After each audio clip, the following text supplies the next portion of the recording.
আসসালামু আলাইকুম। এই জায়গায় একটা দোকান আছে, এই দোকানটা দীর্ঘদিন ধরে বন্ধ।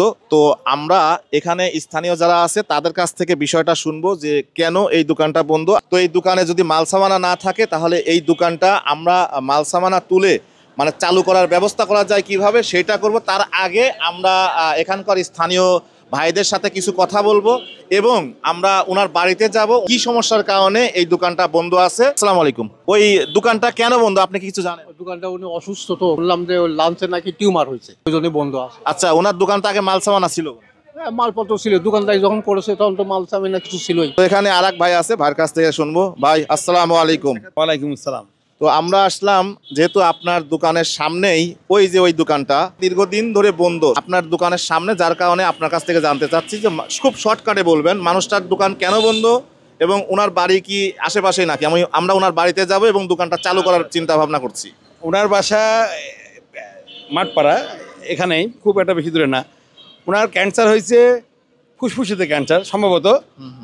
উনি দুটা কেমো নিছে, আরও একটা নাকি কেমো নিতে হবে। আর ওনার যা সম্পত্তি তো আসলে নাই। আমরা আমাদের এলাকায় যারা আছি, আমরা আমাদের সামর্থ্য অনুযায়ী আমরা সহযোগিতা করেছি তাকে, কিন্তু তার এই সহযোগিতা তো যথেষ্ট নয়। সে তো নিঃস্ব হয়ে গিয়েছে অলরেডি, সে আবার দোকানদারি করুক, সে আমাদের মাঝে আবার আসুক। আমরা এখন তার বাসায় যাব, তার বাসায় যা তার কাছ থেকে শুনবো। আমি গাড়ি দেখানে তো আমরা এখন ওই ভাইয়ের বাসায় আসছি। আসসালামু আলাইকুম। আপনি যদি একটু বাইরে আসতেন যদি। আসসালামু আলাইকুম, আসেন একটু বাইরে আসেন।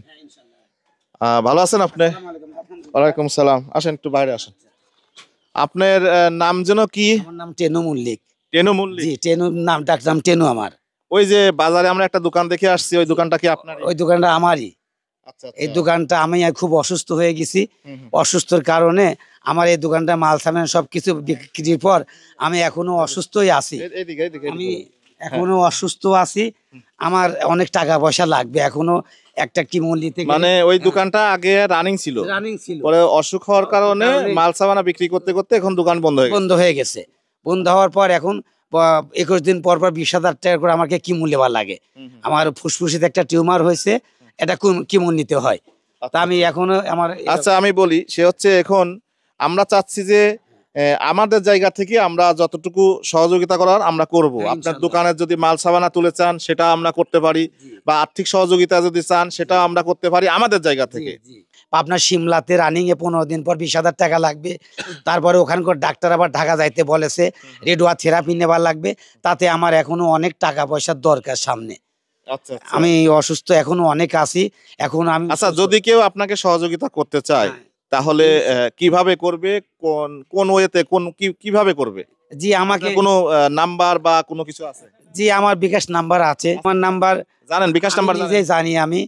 আমার নাম্বার 013 36 28 16 35। ওই নাম্বারটা কমেন্ট বক্সেও দিয়ে দেব। আপনারা সরাসরি ওনার সঙ্গে কথা বলবেন।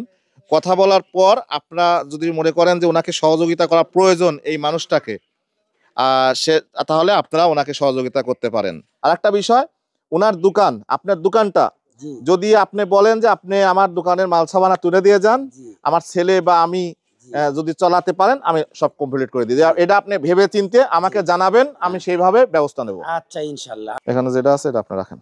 আর দোয়া করি আপনি সুস্থ হন।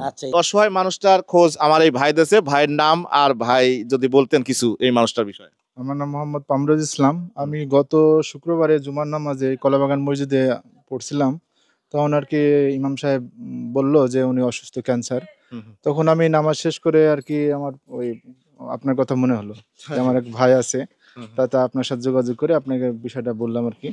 যে উনি সপ্তাহে আর কি 1 সপ্তাহ পর পর কেমো দেওয়া লাগে। নিরীহ মানুষ, একটা চায়ের দোকান ছিল। উনি যে বিকাশ নাম্বারটা বলেছে ঠিক আছে তো? হ্যাঁ, বিকাশ নাম্বার ঠিক, ওনারই তো নাম্বার? হ্যাঁ, ওনারই। জি, ওনার। আচ্ছা, ধন্যবাদ। যাই হোক, আপনাকে অসংখ্য ধন্যবাদ। যাই হোক, আর একটা কথা, ভিডিওটা সবাই শেয়ার করবেন। যারা সহযোগিতা করতে চাচ্ছেন, পারতেছেন না, তারা শেয়ারের মাধ্যমে এটা করবেন যেন ওনার ভিডিওটা মানুষের সামনে যায়। যারা সহযোগিতা করতে ইচ্ছুক তারা যেন ওনাকে সহযোগিতা করতে পারে। সবাই ভালো থাকবেন। আমরা সবাই মিলে এমন মানুষের পাশে যেন সবসময় দাঁড়াইতে পারি। আসসালামু আলাইকুম।